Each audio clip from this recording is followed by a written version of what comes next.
Vagdevi engineering చదివినటువంటి పిల్లలు 8 సంవత్సరములు పూర్తి చేసుకున్నటువంటి పిల్లలకు కొన్ని సబ్జెక్టులు ఫెయిల్ అయి ఉన్నారు.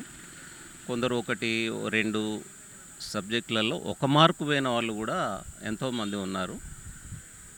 మా ఉద్దేశం ఏంటంటే వాళ్ళకి ఒక అవకాశం కల్పించవలసినదిగా వాగ్దేవి ఇంజనీరింగ్ కాలేజ్ మేనేజ్మెంట్కి మేము అప్పీల్ చేస్తున్నాం. దయచేసి తప్పకుండా వారికి ఒక అవకాశం కల్పించవలసినదిగా కోరుతున్నాం. వాళ్ళ భవిష్యత్తుకు కూడా మీరు తోడ్పాటు అందించిన వాళ్ళు అవుతారు కాబట్టి తప్పకుండా ఒక అవకాశం కల్పించవలసినదిగా కోరుకుంటున్నాం. వాగ్దేవి ఇంజనీరింగ్ కాలేజ్ యాజమాన్యానికి మేము రిక్వెస్ట్ అప్పీల్ చేసేది ఏంటంటే 8 సంవత్సరాల క్రితం చదువుకొని ఫెయిల్ అయిన విద్యార్థులందరికీ ఎగ్జామ్ కాంటాక్ట్స్ కల్పించాలని మేము కాలేజీ యాజమాన్యాన్ని రిక్వెస్ట్ చేస్తున్నాం.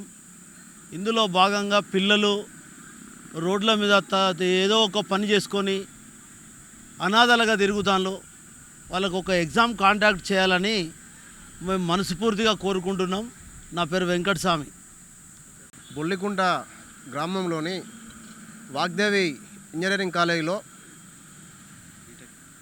గత సంవత్సరంలో దశల వారీగా విద్యార్థులలో చదువుకొని 8 సంవత్సరాలు పూర్తయిన విద్యార్థులు వారి కోర్సుల ఆధారంగా ఫెయిల్ అవ్వడం జరిగింది.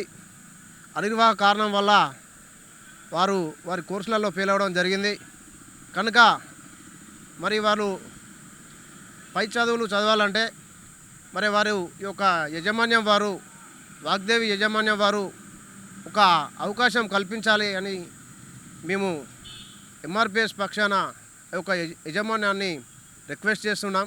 మీరు కల్పిస్తారని చెప్పి ఆశిస్తున్నాం. 8 సంవత్సరాలు పూర్తి చేసుకున్న విద్యార్థులు, కొన్ని బ్యాక్లాగ్స్ ఉన్న విద్యార్థులకు మళ్ళీ ఒక అవకాశం వాగ్దేవి యాజమాన్యం కల్పించాలని ఎంఆర్పిఎస్ పక్షాన మేము కోరుకుంటున్నాం. వారిని రిక్వెస్ట్గానే, ఎందుకంటే వాళ్ళ భవిష్యత్తు దృష్టిలో పెట్టుకొని ఈ అవకాశాన్ని కల్పించాలని కోరుచున్నాం.